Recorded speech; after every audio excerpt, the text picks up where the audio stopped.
Wait a second. All right. Welcome, friends. We'll get started here in just a moment. Thank you for joining us on this beautiful Sunday morning. We'll give it a moment for the room to fill up a little. We got a little late start. Only a minute late, though. Welcome, everyone. Welcome. All right. I will give some library announcements, and we'll be putting some links in the chat box today. And I'm going to start right now with these links. And this will have links to today's library news, as well as links to our presenter, Linda Jackson. And as Linda gives the presentation about all this amazing music, we'll provide links back to that, as well as links that you could get this music at the library and other locations. So let's jump in, let's get started. We want to welcome you here and acknowledge that we occupy the unceded ancestral homeland of the Ramaytush Ohlone peoples, who are the original inhabitants of the San Francisco Peninsula. We recognize that we benefit from living and working on their traditional homeland. As uninvited guests, we affirm their sovereign rights as First Peoples and wish to pay our respects to the ancestors, elders, relatives of the Ramaytush community. And that link that I put in the chat box leads back to a great reading and resource list about First Peoples and particularly the Ramaytush community. So take a look at that. Upcoming events, we partner with the city and county and SF Environment for a series of TEDx talks. First one coming up December 8th, and this will be on climate change. And the mayor will be in the house for this one. So December 8th, live streaming. And then December 6th, another climate change talk. So this one provides, Andreas Carrelas provides some hopeful and real strategies that we can do to work on climate change. Some other upcoming programs we have in our beautiful Corrette Auditorium. We are doing in-person events now. So please come on down. There's plenty of room. Our Corrette is just a gorgeous theater, lots of room to spread out, and we'll be celebrating the work of Poet Laureate Jack Hirschman by watching a film called Red Poet. And there'll be a conversation with the director and producer. On Tuesday, December 14th, we take it out of the library to the beautiful Oasis Champagne Room in downtown San Francisco, south of Market. And we'll be celebrating author Mallory O'Meara, who will be talking about her book, Girly Drinks, A World History of Women and Alcohol. And a repeat performance of last year's inspired chair dance, Nutcracker inspired chair dance, and oral history. I was a little like, oh, this is not going to be a great turnout. But so many people came out. People loved this. It was so fun to see people chair dancing and just taking part in this. So really all ages, all fun, all activity for all of the family. So come hear about the Nutcracker. They've been doing this for a very long time, and it's a great way to get moving. Ziziva, a very San Francisco tradition magazine and letters and journals. They will be in the house January 24th, talking about the issue number 122. All right, and now, without further ado, I'm so excited to have Linda back with us. Linda Jackson has become such a valuable presenter and human to our library. I'm so glad I found you, Linda. Linda joined one of my book clubs long time ago, and I have just become great friends, and I'm so happy she gives of her knowledge back to our library community. Linda is a native San Franciscan writer, historian, photographer, and food artist. She holds a Bachelor of Arts degree in English from Mount St. Mary's University and received her Master's of Fine Arts degree in creative writing from Antioch University, Los Angeles. She's a member of the San Francisco Writers Workshop and has recently completed a collection of short stories entitled The Religion of Slaves.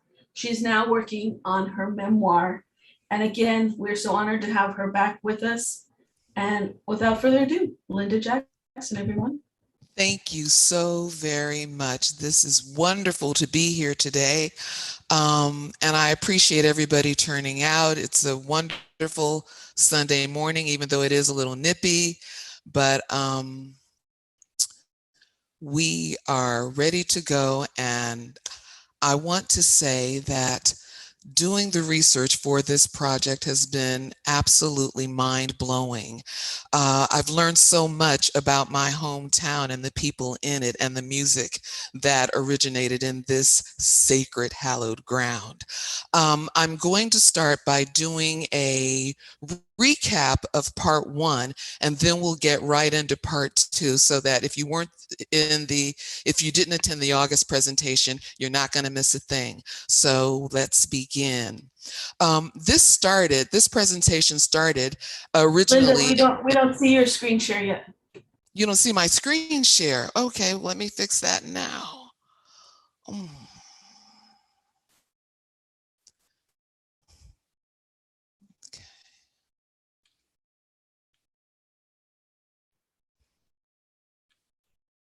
The green share screen button. Yeah, I'm hitting it.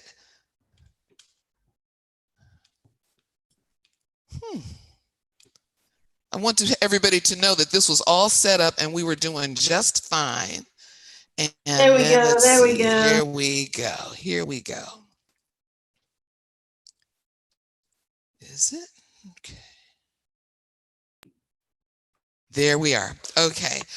Where was I? Perfect. Oh yeah, this started in observation of Black Music Month, which is in June. It's also called African American Music Month. And so this was in observation of Black music in June.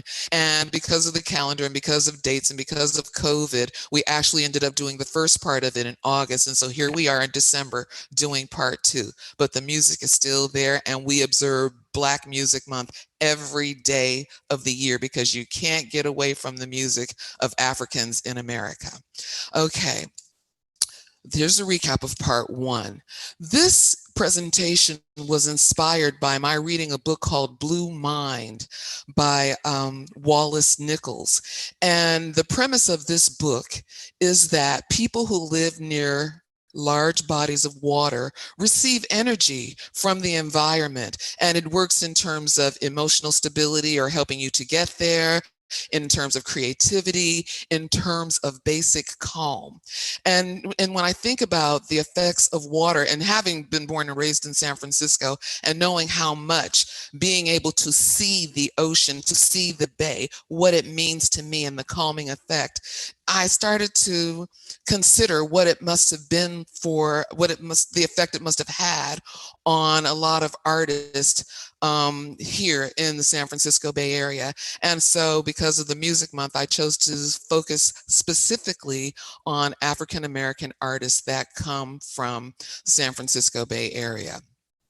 I wanted to remind people that the observation of Black Music Month was originally implemented by Diana Williams and Kenny Gamble. Diana and Kenny were once married. They are no longer, but Kenny Gamble is part of the great music team of producers Gamble and Huff, who dominated the music scene in 1960s, 70s, and even the 80s. They got together and, well, Kenny went to Nashville and saw a museum, commemorating the accomplishments of country musicians, and he decided that the same thing was necessary for African Americans, and he began about the work of it in early 1970, and then it made it happen in 1979.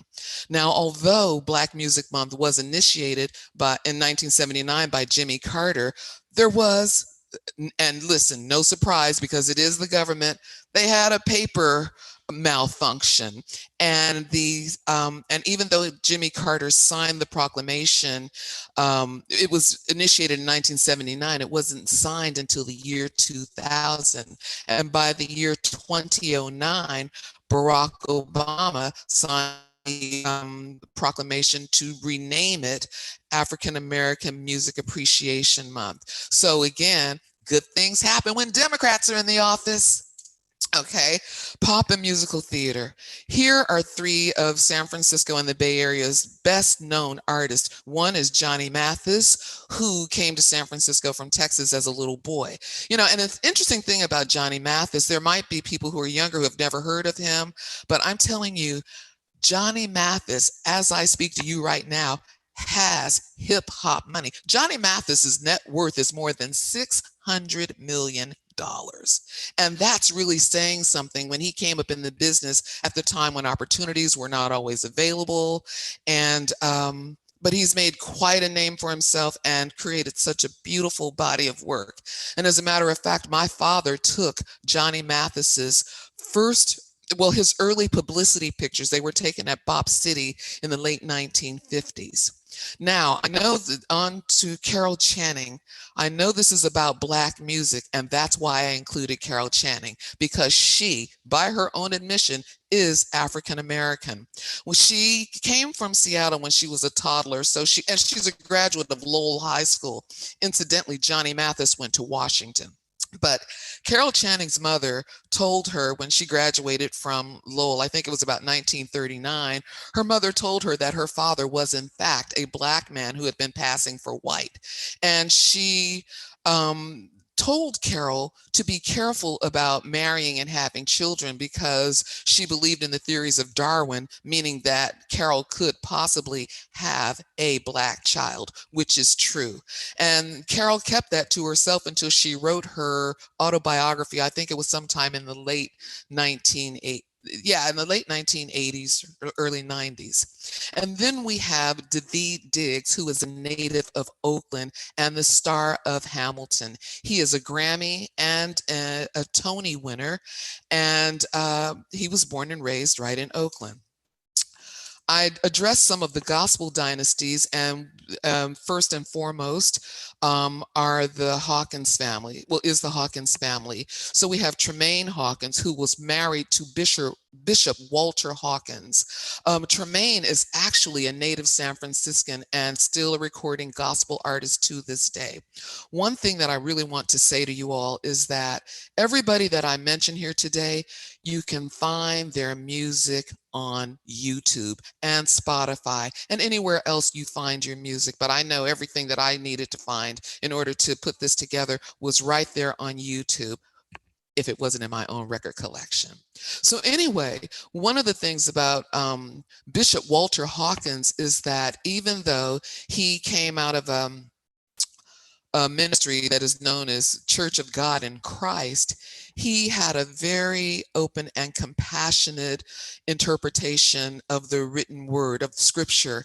And he is one of the first ministers in the United States to openly invite gay, trans, well, from the LGBTQ plus community. He always made a home for them there. As a matter of fact, when the great music artist Sylvester passed away, his funeral was held at Bishop Walter Hawkins Church, which is called the Love Center, which is still operating today. In the middle is Edwin Hawkins, who actually solidified the name of the Hawkins family with his release of Oh Happy Day in the 1970s. It was one of the first gospel hits to also make it onto the pop charts, and toured the world with just that song. And up until the day he died, he could never perform anywhere without doing Oh Happy Day. Another first family of gospel is the Crouch family, Andre Crouch and Sandra Crouch. They are twins, and they were born right here in San Francisco. Andre has worked with everyone from Quincy Jones to Michael Jackson, and so has Sandra, and they have built quite a legacy in gospel tradition. Okay, so now we're going to get to the rhythm and blues and funk. And this is a little piece that I wrote because I love Sylvester so much. Before Queer Eye for the Straight Guy and before RuPaul's Drag Race, in the days of yester, there was a queen who reigned supreme, and her name was Sylvester.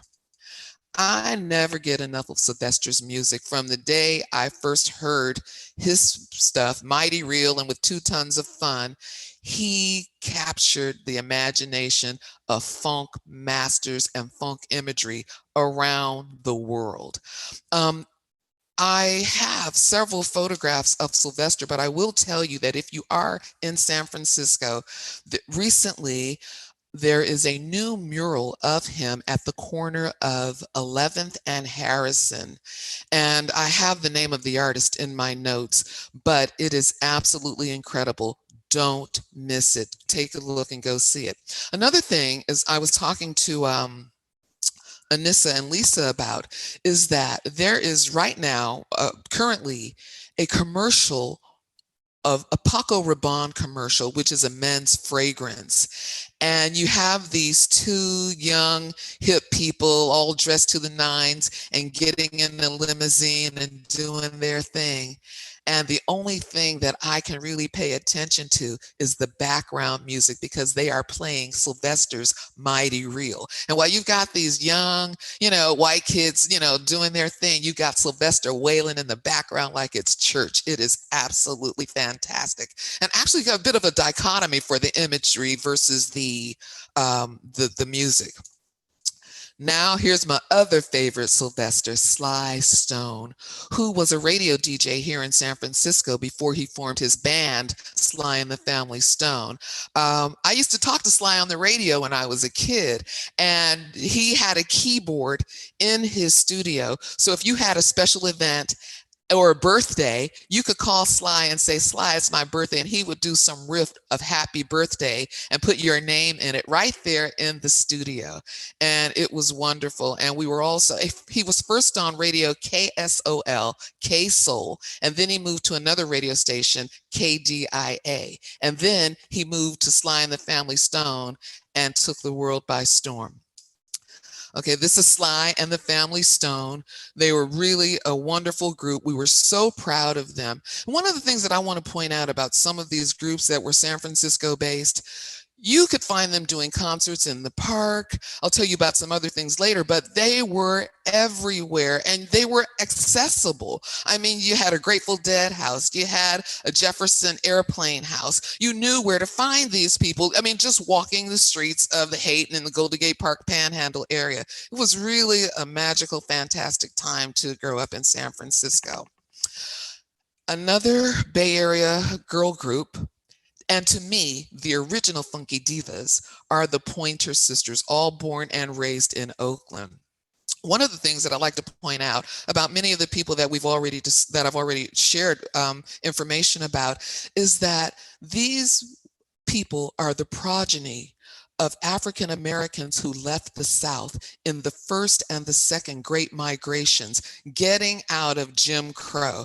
I mean, Jim Crow was actually just another form of slavery. And so the first Great Migration began in about 1916 and went on to about 1939 or 1940. And at that period, more than 6 million African Americans left the South, going to the Midwest, to the East, and coming to the West Coast. The second Great Migration was during the era of World War II. Actually, I kind of documented like from 1940 as late as the 1970s. And again, that was another period where almost 5 million African Americans left the South, for better lives and no different than immigrants that come from other shores, only that these African Americans were native refugees, and they brought their religion, their food, their culture, and everything with them. And those who landed in the San Francisco Bay Area, their children went on to create something really great. Okay, now for part two. Ha-cha-cha-cha. My man, Larry Graham. Larry Graham is the architect of slap and pop funk. He has a way of playing his bass guitar to mimic the sound of a drum. And this was a skill that came out of necessity when they lost their percussions, when he was performing with his mother's group, the Del Graham Trio. So Larry's family, and Larry was actually born in Beaumont, Texas, which is a Gulf town at the Gulf of Mexico.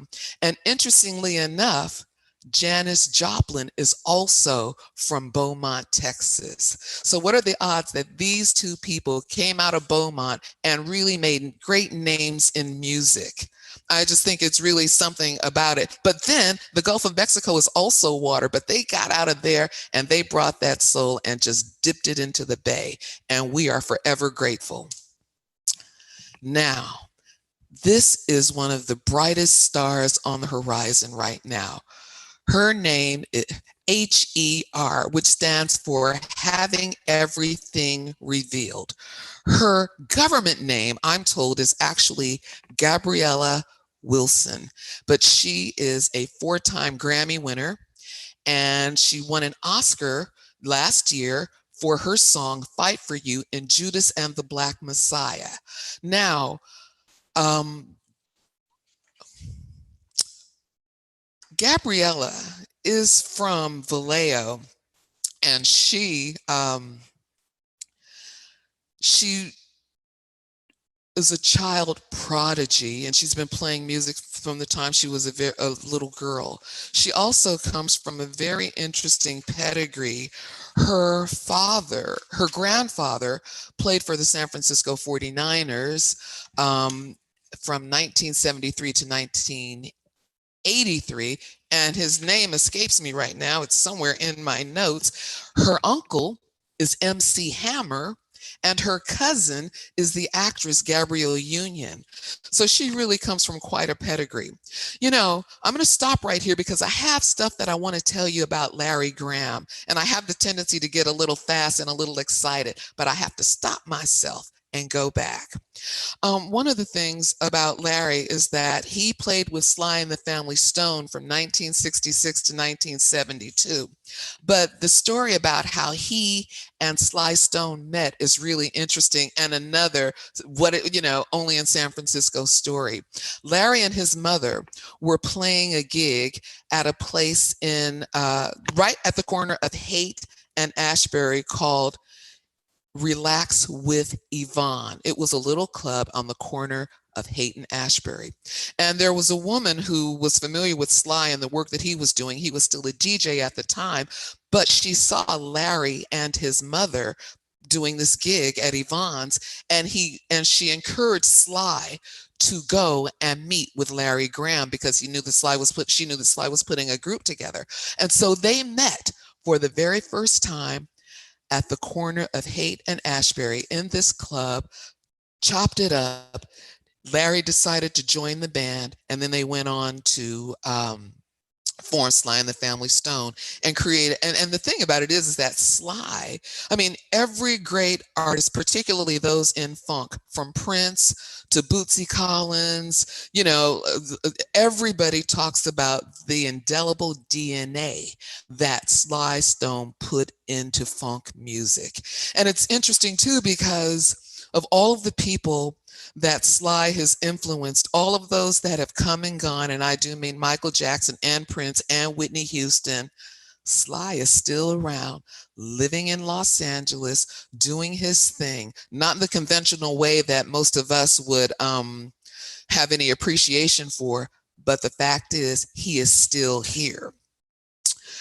More than a musician, Larry Graham is a funk master extraordinaire, revered by guitarists and percussionists throughout the music industry.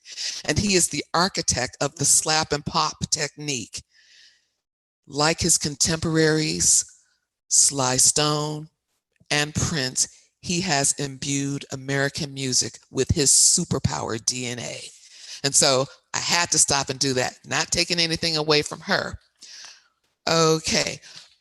Getting back to HER, having everything revealed. This young lady is only 24 years old, as you can see. And there's a lot of buzz where people believe that she is on her way to being an EGOT, which is the recipient of an Emmy, Grammy, Oscar, and Tony. And as we can see, she already has two and is clearly well on her way.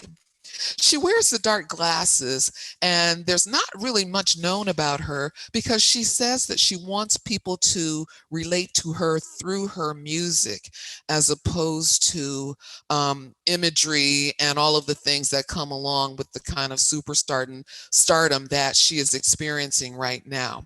But, you know, good on her. In Vogue.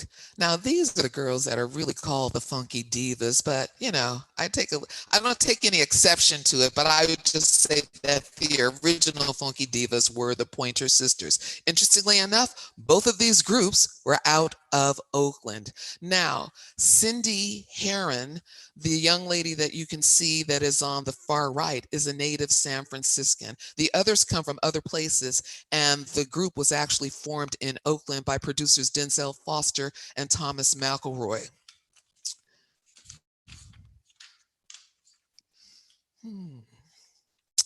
You know, In Vogue first hit the scene in the 1990s, and their first album, Born to Sing, peaked at number 21 on the Billboard 200 charts.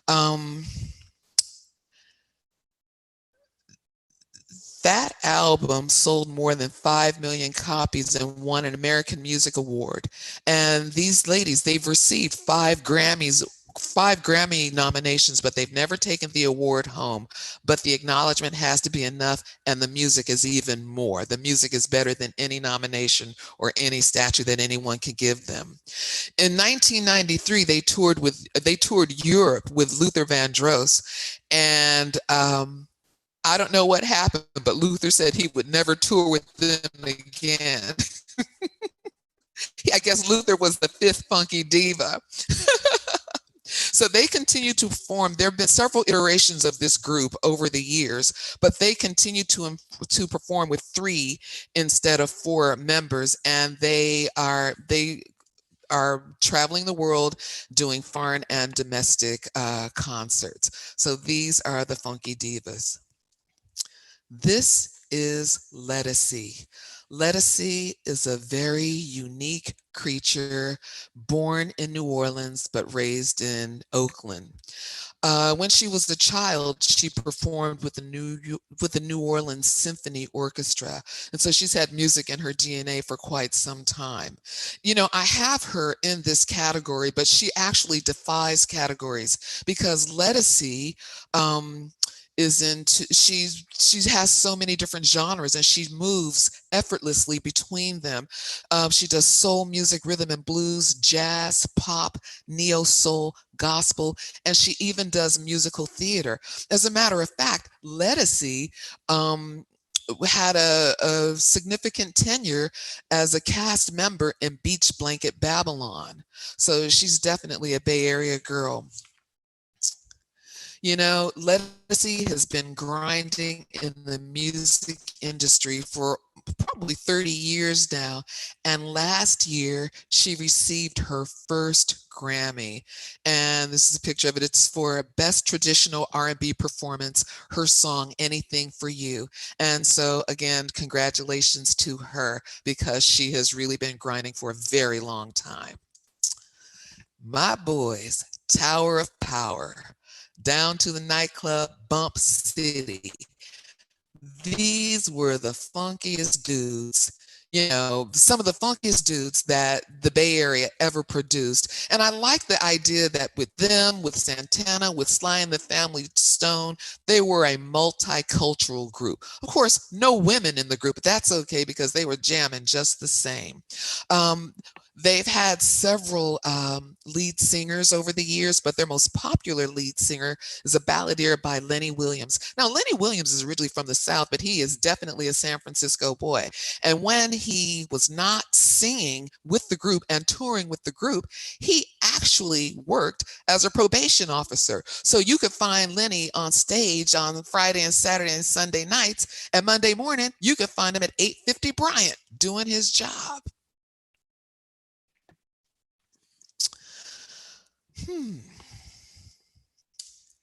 Oh, yes. I remember this album. It got stolen, but I used to have this album. And this is one of the most iconic album covers in Bay Area music history. I mean, the bridge doesn't even look like that anymore, and cars certainly don't look like that anymore. But this, I don't know, there was something about this cover that was so exciting for the people of San Francisco and Oakland. I mean, it was everywhere, absolutely everywhere. And you had to have this record. There wasn't a party if you didn't have Tower of Power. They had a lot of singles, and they started like in 1968. And like many groups, they've had many different iterations.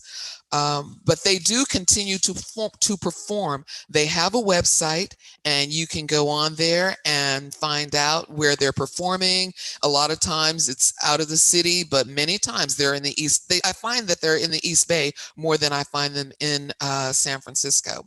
Now, Tower of Power is always known for its high-powered funk and soul sound. It has this driving brass and percussion, the kind of sound this rich sound that you heard like when James Brown or Earth, Wind and Fire, because they had the brass and the drums and the funk, and it was on.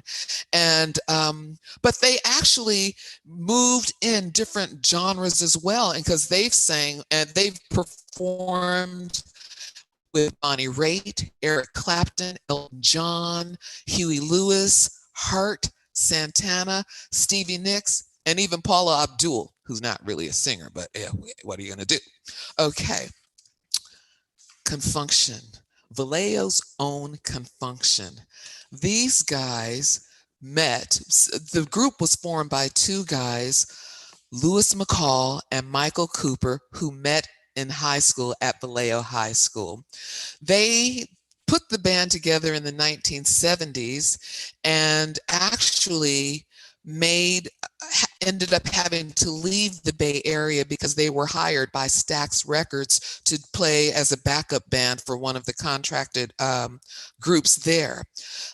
Felton Pilot was a vocalist and an instrumentalist in the group, and they still perform today. But one thing about Felton Pilot, I will tell you, he actually has been producing and writing with Hammer. Yes, the original MC Hammer. So they're all still making music.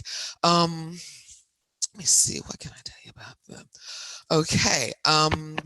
Now we're going to go on to jazz, jazz, jazz. I couldn't say it just once, and twice wasn't enough. George Duke.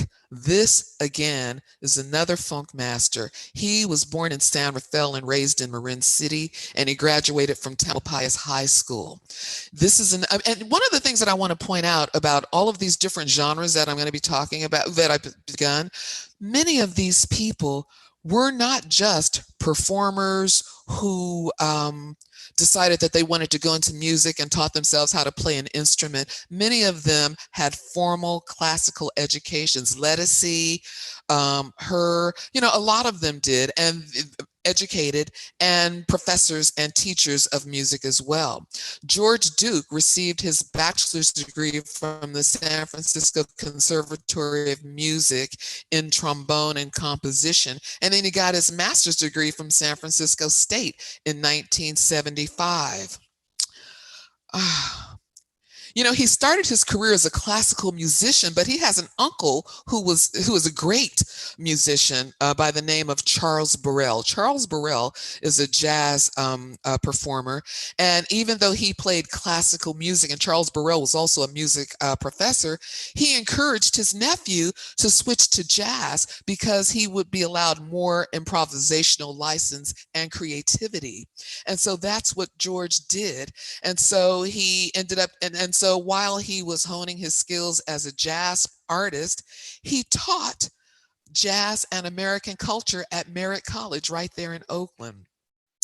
You know, he's performed, you know, in the genres of jazz and rock and R&B, and he's played with everyone from Frank Zappa and the Mothers of Invention, Cannonball Adderley, Lee Ritenour, Sheila E., Al Jarreau, Earth, Wind and Fire, Diane Reeves, and so many more. He's even played with Barry Manilow and Melissa Manchester, and also the Pointer Sisters.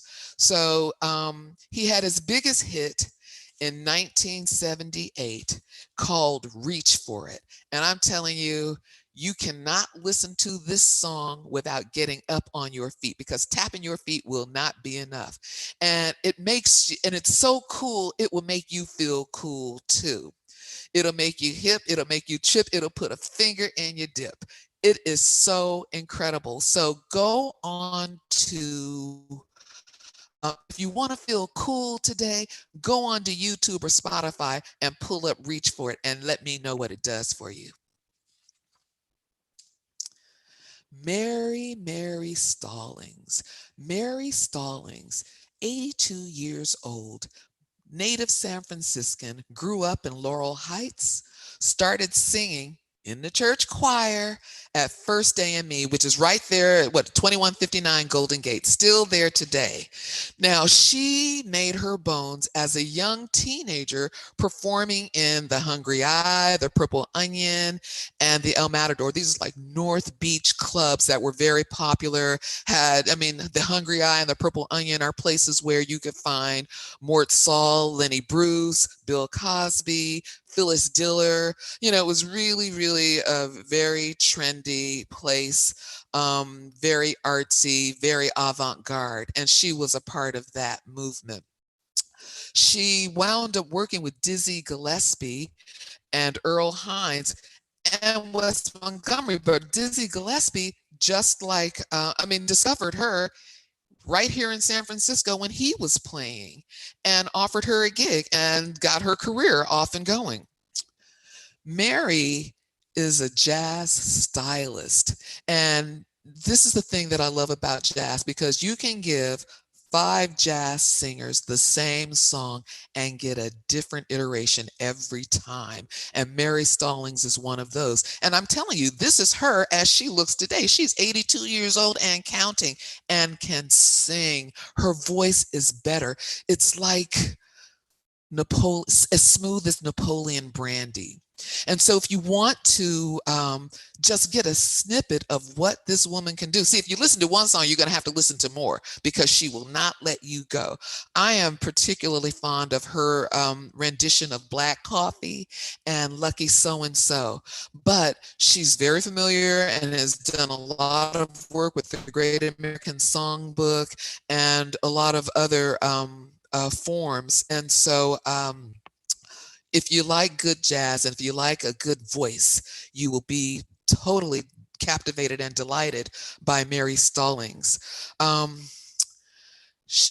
Mary is very well known in San Francisco and in the jazz community worldwide. She's made numerous appearances at the Monterey Jazz Festival, and she's also done the San Francisco Jazz Festival, and she's a regular at the Jazz at Lincoln Center. So please take a listen to Mary Stallings. Now this one is very, very special to me. Linda Tillery. Linda Tillery is a native San Franciscan and a graduate of Lowell High School. I am acquainted with Linda, haven't seen her for many, many years, but Linda's brother is married to my cousin. And Linda's niece was a friend of mine when I went to high school with her, and I knew her for years. Haven't seen her in years either. But Linda is also the progeny of people of the second Great Migration, as you can see, 1948. Her parents are originally from Texas, as are mine, and she went to City College for a little while, but she was just so into music that she dropped out and to begin her music career. She began her career with her own group, The Loading Zone, in 1968, and she's been active forever. She was nominated for a Grammy in 1997 for Best Musical Album for Children. Um, you know, Linda has been around on the San Francisco music scene forever, and if you know music in San Francisco, then hers is not a new name that you've just heard out of my mouth. She toured with Vanilla Fudge, the Jeff Beck Group, Jethro Tull, Sam and Dave, and Big Brother and the Holding Company featuring Janis Joplin. And there's a story about them playing the Fillmore, Bill Graham's Fillmore, where the Loading Zone, Linda Tillery's group, opened for Big Brother and the Holding Company, featuring Janis Joplin. And by the time Linda got off that stage opening for Janis Joplin, Janis pulled her manager aside and said, "Don't ever put me on the bill with this woman again." She probably said this beat, you know what, but Linda just wiped the floor, just left everything on the stage.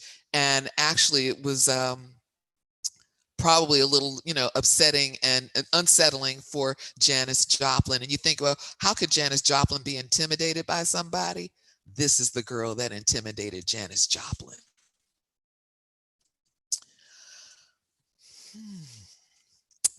Linda, in 1992, Linda established the Cultural Heritage Choir, these ladies, and they are a group of artists dedicated to the curation and performance of music of the African diaspora and the enslaved Africans. Their most recent CD, Say Your Business, is an eclectic collection of everything from rhythmic African chants to Negro hymns and spirituals.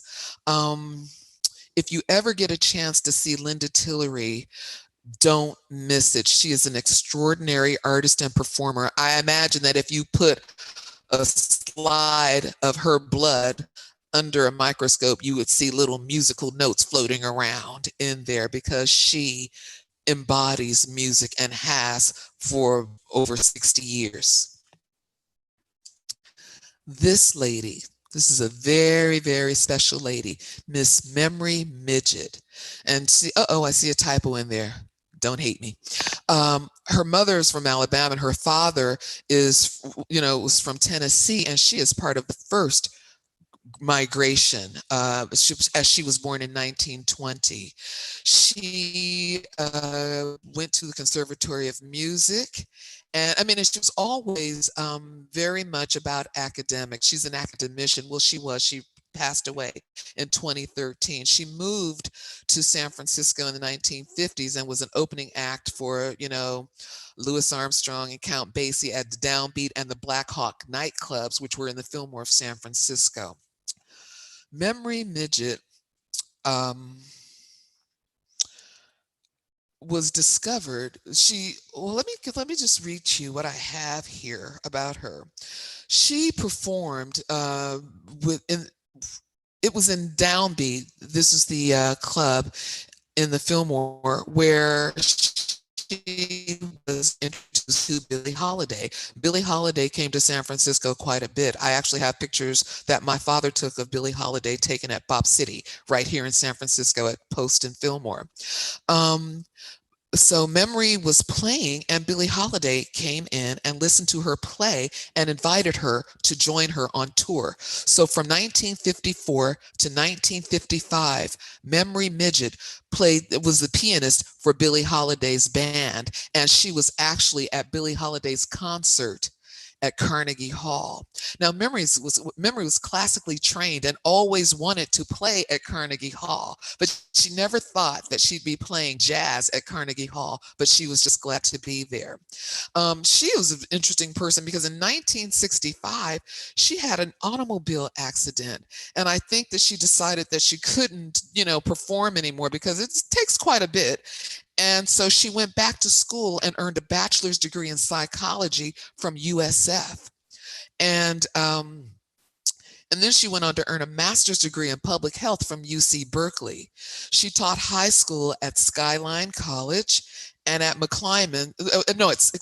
Skyline High School and at McClymonds High School in Oakland. And she actually taught high school at Mission right here in the city. She then became chief administrator for the Department of Public Health in San Francisco. And so she's had an extraordinary life, and she's been in the arts, and she's been in academia, and she's also been in business. But as a musician and an educator and a health administrator, she applied her scholarship to a collection of photographs and correspondence and musical programs and artifacts about her family. She had the forethought to document her family's history in America and how they got from the South to the Bay Area.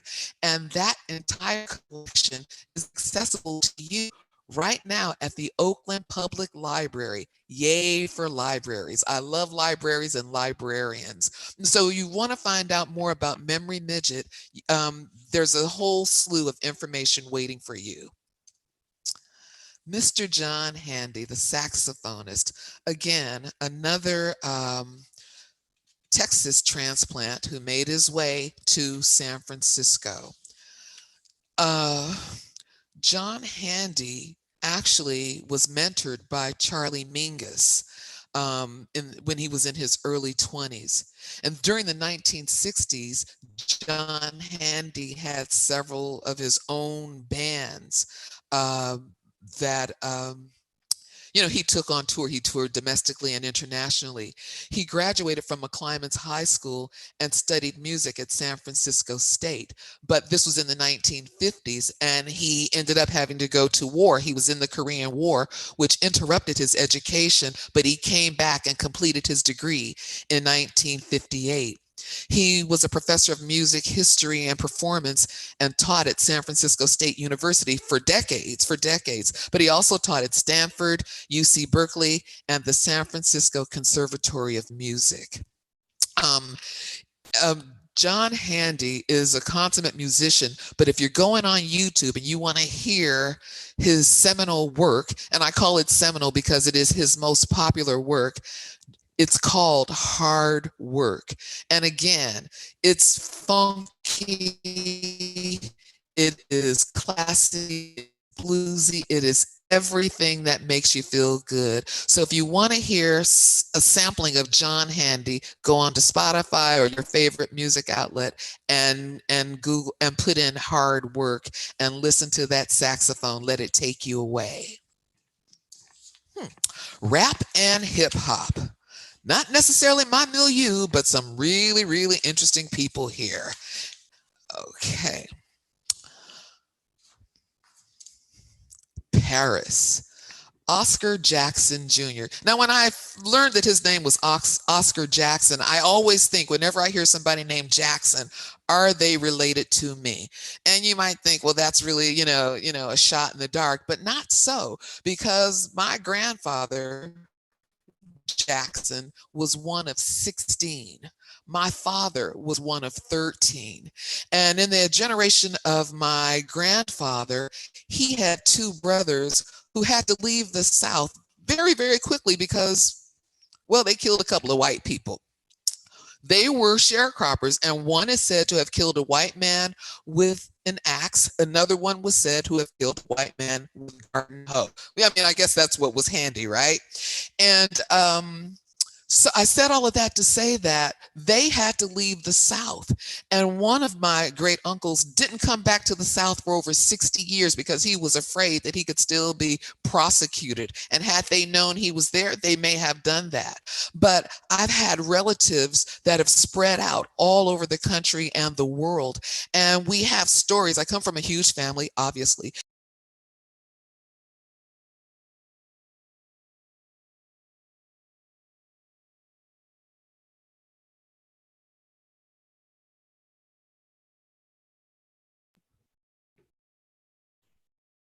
Uh-oh, what happened? Sorry, folks, we'll get Linda back here just a moment. You're muted, Linda.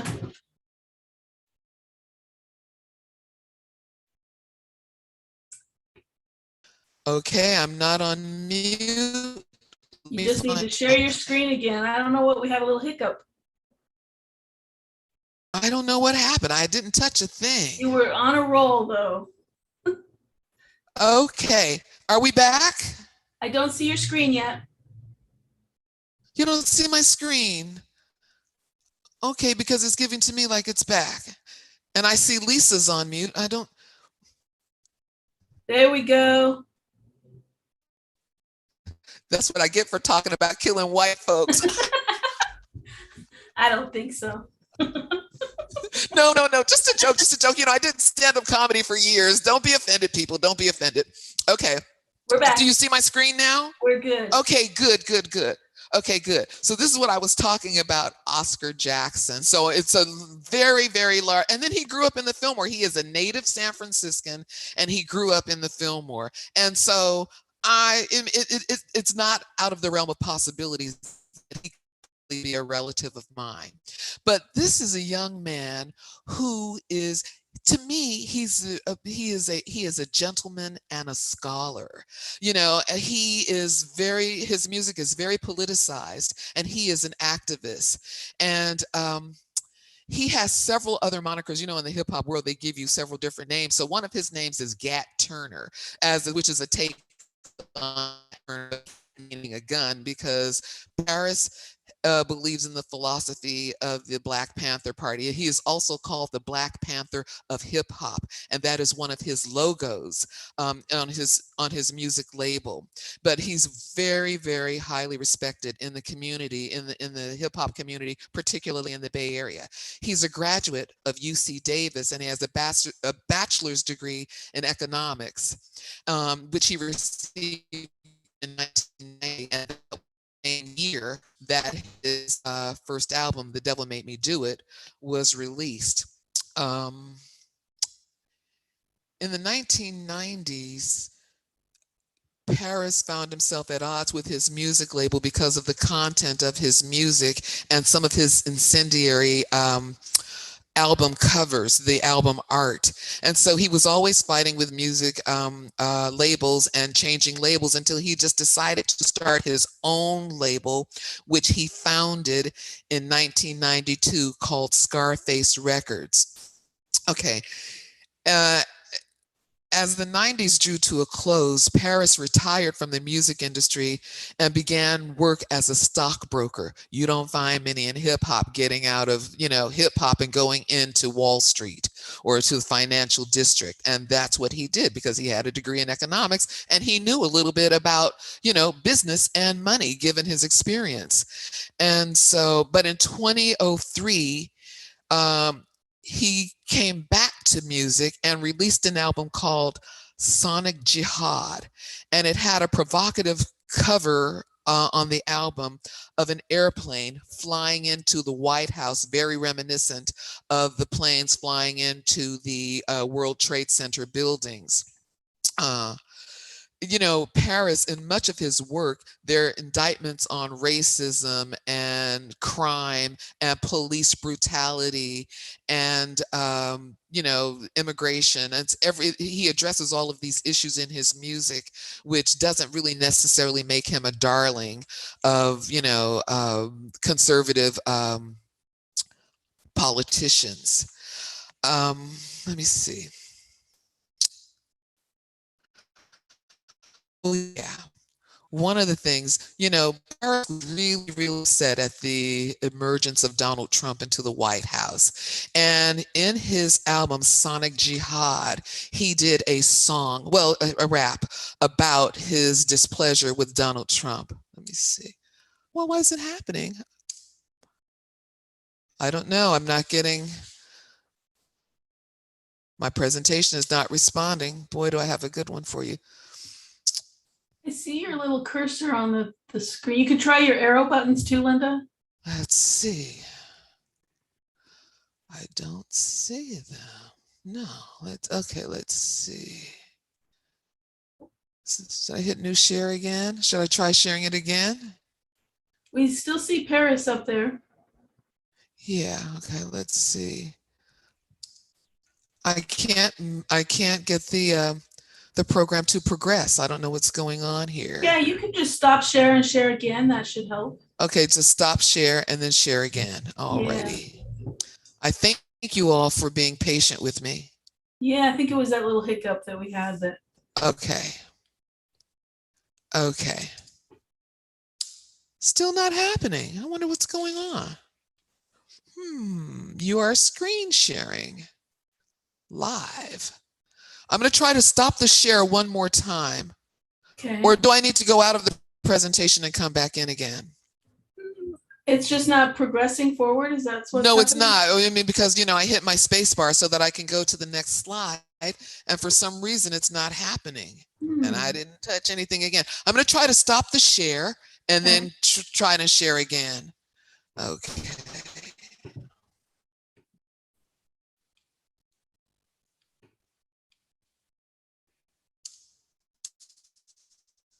Still no.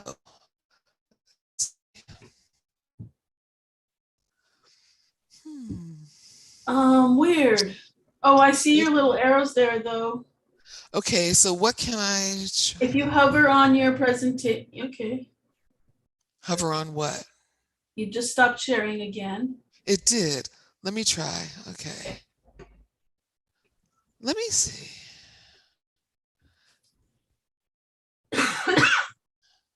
Oh, you might have there we go. Oh, shoot. Okay. There we go. Okay, let's see. Let's see. We see MC. Oh, here we go. Here's my next slide. I think we're back on again. Thank you so much. And thank you for your patience, everyone. Okay, this, as I was saying, Paris was really, really disgusted by Donald Trump. And when there was that whole controversy about baby man hands, Paris made a song about it, which he put on his 2020 album, Safe Space Invader. And you can see the little image I found of baby man hands. And so this video is currently streaming on YouTube. Please go take a look at it and listen to the rap. One of the things that I want to tell you all about when you're listening to rap music, particularly if you're, participating in a program like this, there are websites out there where you can actually find lyrics of these songs, any song, but particularly rap. Hard to understand because it's all so fast with the thriving beats and everything. And so if you're interested, go to a website where you can find the lyrics, then pull up the lyrics and then listen to the song because it'll make a lot more sense to you. And this one will give you a really good laugh. Okay. Okay. In a career that spans more than 30 years, Paris has collaborated with many artists who make up the hip-hop pantheon, like Chuck D and Public Enemy, MC Ren from NWA, Dead Press, The Conscious Daughters, and more. And keep in mind that these groups produced a lot of political music, NWA with, Fuck the Police, and, Paris with, so many that, The Devil Made Me Do It, Sonic Jihad, and whatnot. But Paris is also very, very mainstream. He is also what is known as a soundtrack artist, and he has music that you have heard in film and television. There's the television Yes, they use his music. The Purge on the USA Network uses Paris's music. There was a wonderful, wonderful show called The Deuce on HBO, which I never missed, and they used Paris's music as well. And then there's All Day and a Night, a movie on Netflix, and on Young Rock, the sitcom about rock, about The Rock. They use Paris's music on there. Paris is a man who has distinguished himself in the music industry, academia, the world of finance, and activism. As his body of work continues to expand, we can undoubtedly expect more consciousness-raising lyrics, images, and invaluable content from this true Renaissance man. I mean, man of letters, a man of music. This is a bad mofo. Speaking of bad mofos, Hammer, MC Hammer. You can never look at him without saying, please, Hammer, don't hurt me, because this boy wiped the floor with his dance moves. And it's an interesting thing. I mean, when Hammer first hit the scene as MC Hammer, I mean, he was a Christian artist before that. But I remember in my day, when I was in high school and early in college, when we were going to parties in Oakland, we from San Francisco, gonna, hit the bridge and go to Oakland, we practiced our dance moves because it has always been known that them folks in Oakland could just be dangerous on the dance floor. And when this man emerged, it was all over. I mean, it was all over. People have these controversies about, was it Michael Jackson or Hammer or whatever? I like them both, but I got to go with Hammer when it comes to the moves and the energy. I mean, moonwalking is cool, but I mean, how many times can you do that, right? So anyway, Hammer was born in Oakland, and he's a graduate of Castlemont High School, and he is credited for developing a style of rap called pop rap, which is more freestyling and dancing and less offensive than somebody like Paris or NWA. What can I tell you about Hammer? I think I missed one of my slides too, but we'll go back to it. There are a couple of other things that I wanted to let you know about Hammer. Oh, yes. In the mid 80s, Hammer started his own label called Busted Productions. And while he was doing that, he was writing and producing and recording himself and other artists. And and this is a very famous story, he used to sell his CDs out of the trunk of his car. I mean, the hustle that you saw on stage was nothing new to him. This man had hustle from the word go. From the time he was a little boy, he was a bat boy for the Oakland A's when he was a kid, and he got the name Hammer because a lot of the baseball players in Major League Baseball used to say that he looked like Hammer and Hank Aaron. Hank Aaron, one of the greatest, baseball players of all time. And when they met, it turned out that Hammer did look like him. And so that's how he got the name Hammer. But he went on to do great music things on his own. But before he became a hip hop artist, he was actually a Christian artist. He is, as I speak, a minister right now. And I'll tell you where you can find him if you want to go to church. In the 1980s, when he started his production company and the subsidiaries that came along with it, this man employed over 100 people, many of them his friends from the hood, giving everyone an opportunity. And there are stories about him co-signing for a brand new automobile, people, all sorts of stuff. And half of them probably didn't live up to the agreement, but he had the heart to do that for them because he's always one to give back. He speaks about that quite a bit. In the 1990s, wait. One other interesting thing. When she was 12 years old, Keisha Cole was mentored by MC Hammer. He encouraged her and actually gave her her first taste of what the music industry was like. And she has gone on to be a very, very successful and popular R&B diva, and a lot of that, that began with Hammer. In 1990, Hammer won a Grammy Award for Best Long-Form Music Video for his music short, Please Hammer, Don't Hurt Him. And this was a film that he made starring himself, why not, about a young, successful rapper who comes back to his old neighborhood and wants to and begins to do battle with a drug dealer who is using the children in the neighborhood to sell drugs. And so that's what this short was about. And he won a Grammy Award for it, which is really, really something. But at the height of his career, he was a frequent guest on various television shows and sitcoms, and he even hosted Saturday Night Live as a guest and the musical performer, as a host and the musical guest. He's done a number of cameos in feature films and was even in Arnold Schwarzenegger's film, The Last Action Hero, in 1993. He collaborated with Tupac Shakur when they were both label mates at Death Row Records, which was, led by, the infamous CEO Suge Knight. So, I think Hammer probably met Tupac when Tupac was a member of Digital Underground before he went out on his own. And don't get mad at me for not mentioning Digital Underground in this presentation. I don't have anything on them because there was just so many. Some people just didn't make the cut, but I had to give you Hammer. So what are you gonna do? Hammer continues to make music and even had a popular Super Bowl commercial this year.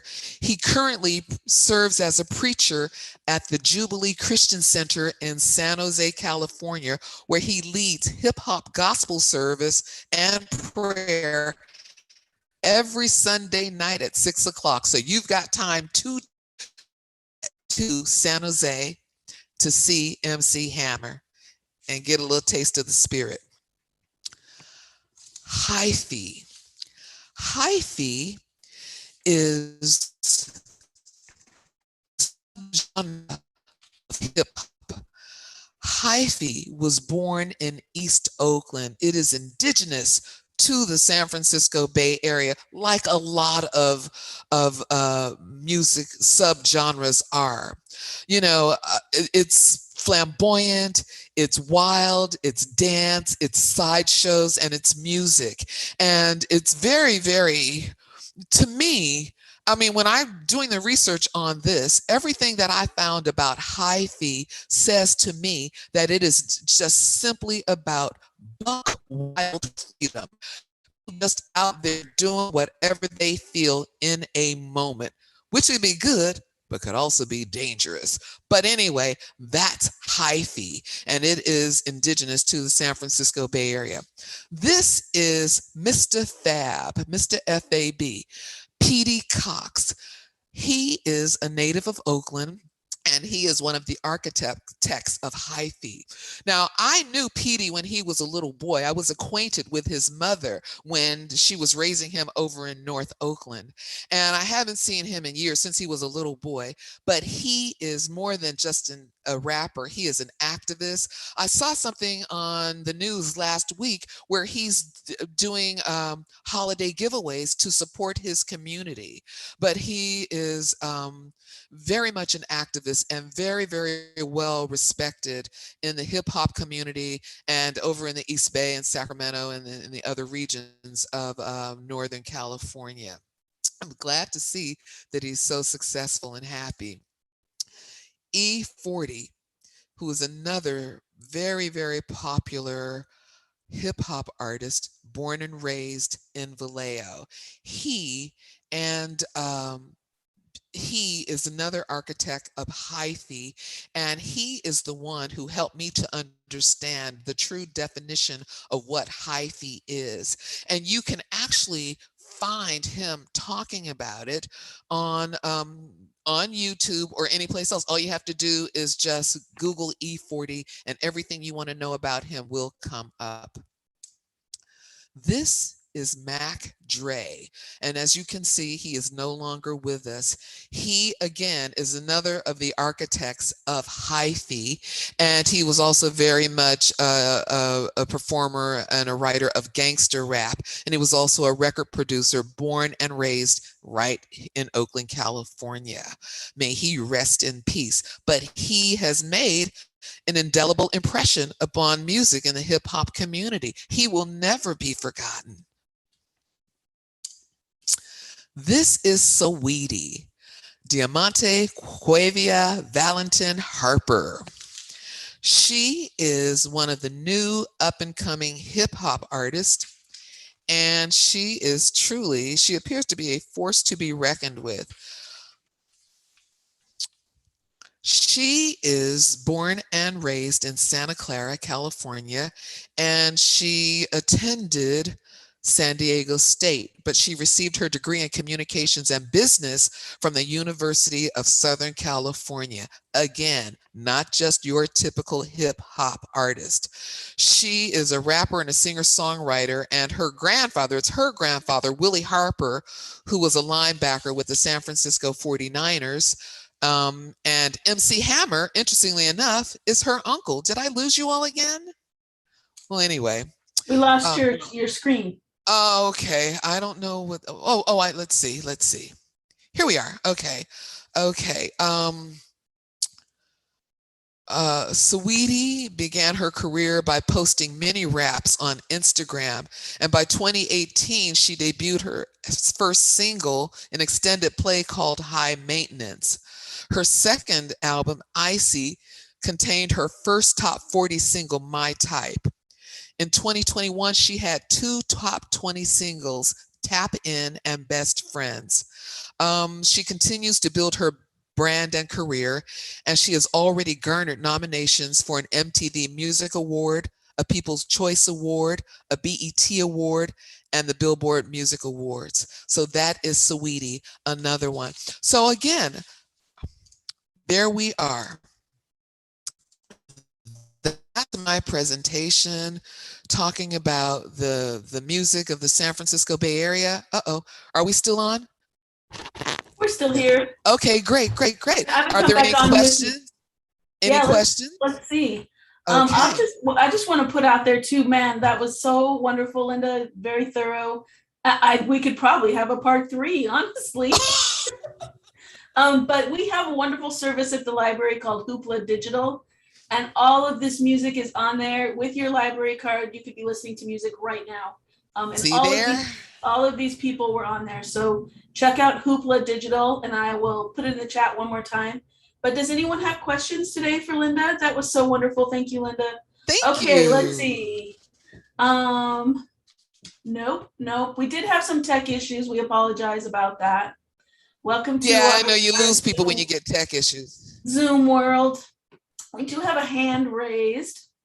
Whoops, who is this? Maria, would you like me to, I'm going to allow you to talk, Maria. Go ahead. You can unmute.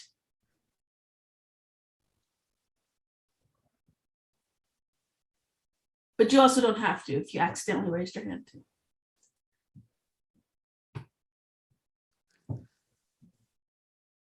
So did you just go into a rabbit hole, Linda, when you started researching all of this? Oh my God. You should see my workspace. You should see the dining room table. It's like an 8-foot dining room table, and there's not a space that you could even put a glass on it. I've got stacks and papers and photographs and whatnot. I've got a whole collection of ink cartridges that I'd love to sell to somebody. I use so much ink, but I love that rabbit hole. It is hard to come out. There's so much information. You know, one of the things, if we still we have people with us, one of the things that I want to say to everyone watching this is that we have such a wealth of artistry and creativity here in the San Francisco Bay Area, and these people, they are out in the world, but they depend upon us because this is their home. And so we have got to, it's important that they know that we acknowledge them, that we appreciate what they do, that they bring style and creativity, grace, and cachet to the San Francisco Bay Area. They make us part of who we are. I agree. And when you were doing your presentation, I just kept thinking, gosh, this is the reason I made my way out here, because of all this creativity and all these amazing humans. Oh my goodness, yes. Maria, I see you've unmuted. Go ahead.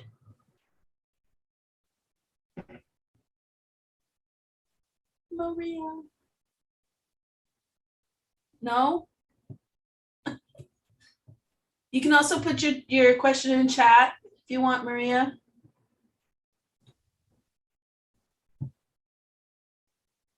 Okay. She must be having technical difficulties. There's something in the water. Good one. Ruth does say in chat she saw that Sweetie was on Saturday Night Live. Yes, she was. Yes, she was. And I mean, and she was really doing it with her girls and everything. I saw that. That was, I think, last week, if I'm not mistaken. And then Patsy would like to know if you know of any good venues in the city. They just went to a venue called Mr. Tipples, and wondering if there's any other venues you might know of. Well, there's Yoshi's, in the East Bay. There's there are quite a few places, and I should have been, better prepared to tell you. I was prepared to tell you where you could find it on YouTube, but I will tell you, if you see any of these artists, particularly, that you're interested in, they all have their own websites and they all have their calendars up there where they're performing, and some of them are smaller venues and some of them are arenas, but it's easy enough to tap into them. We'll have to do that. Yes. We'll definitely be having Linda back. She is our repeat presenter. All right, friends, if there's no more questions, I'm going to there's some love coming in the chat there for you, Linda. Okay. So knowledgeable and always bringing the good humor as well. We love that. And friends, check out Hoopla Digital and get your library card if you haven't. Very easy to do. And thank you so much, Linda. And thank you for on the back end. Thank you. I'd like to thank the Public Library for always supporting me and being so open to what I have to offer. You guys really rock over there. I love librarians, always have. We love you. Oh, yes, indeed. All right, friends. Well, we brought the sun out, so now we can go out and have a great day. Thank you, everyone. Thank you so much. Thank you, everyone, for joining me today. You all have a wonderful Sunday. All right.